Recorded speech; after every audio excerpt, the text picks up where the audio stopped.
What if you had a cheat sheet for life? Imagine getting all the hard-won wisdom from your future self, someone who's already made the mistakes, figured it out, and achieved massive success. Well, that's pretty much what we're doing today.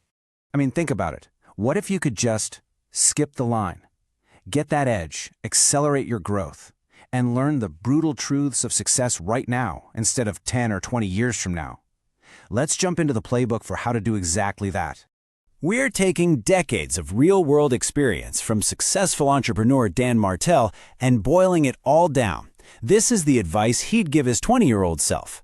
So this isn't some fluffy theory, it's a battle-tested guide for getting ahead faster.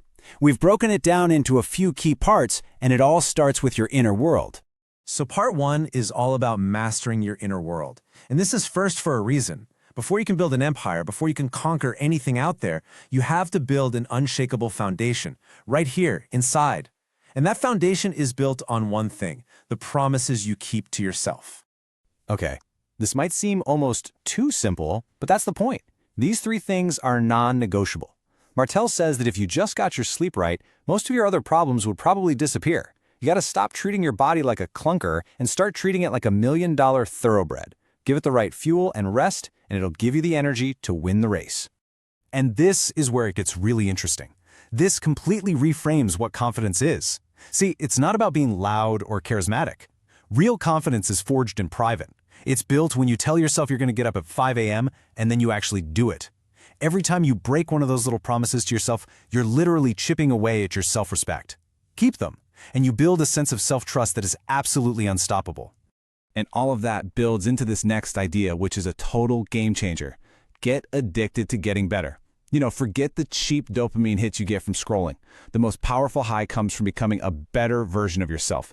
Waking up every single day just 1% stronger, 1% smarter. That's the only addiction you'll ever need. Now, here's the tough part. This is the pill that can be hard to swallow. To get to that next level, you have to say goodbye to your old self. It's that simple. The bad habits, the excuses, the drama, they're all just anchors holding you back. Your new life is going to cost you your old one, and you have to be willing to pay the price. Okay, so once you start getting your inner world in order, it's time to look outward, and that starts with your relationships. This section is all about a powerful, powerful concept. You are constantly teaching other people how to treat you. This chart just lays it out so clearly, right? If you let someone cancel on you last minute over and over again, you've taught them your time isn't valuable.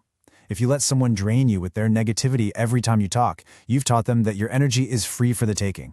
Bottom line, you get exactly what you tolerate. So what's the most powerful tool you have to set those new standards? It's the word no. That's it. It's a complete sentence. You don't owe anyone a 5-page essay explaining why. We spend so much time worrying about hurting other people's feelings. But hey, what about your feelings? What about protecting your future? Sometimes saying no today is the biggest yes you can give to yourself. This is the perfect time to do what Martell calls a friend inventory. Seriously, look at the people you spend the most time with. Do they want more for you, or do they just want more from you? The first group, they're your cheerleaders. They give you energy. The second group, they're energy vampires. They just take.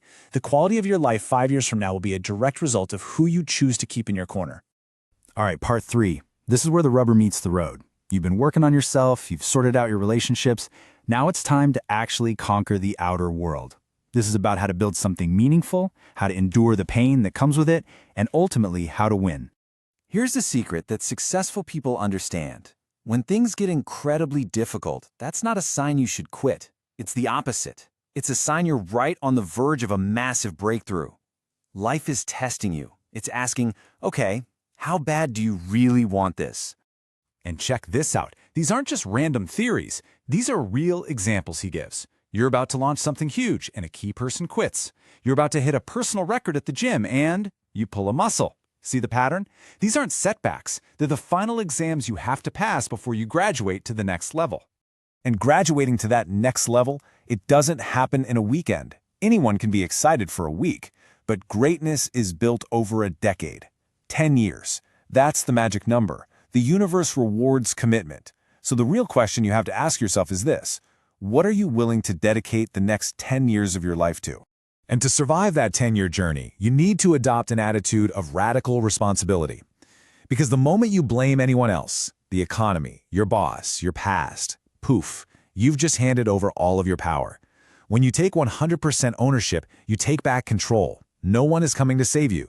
You are the hero of your own story.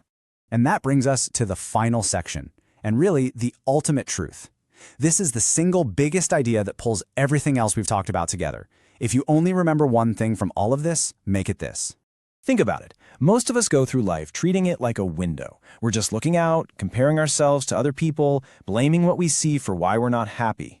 But the big shift happens when you realize life isn't a window at all. It's a mirror. The world isn't happening to you, it's reflecting you.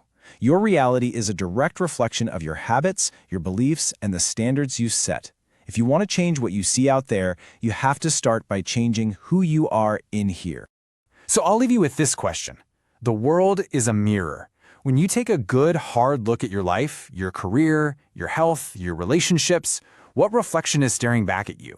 Because the answer to that question holds the key to everything.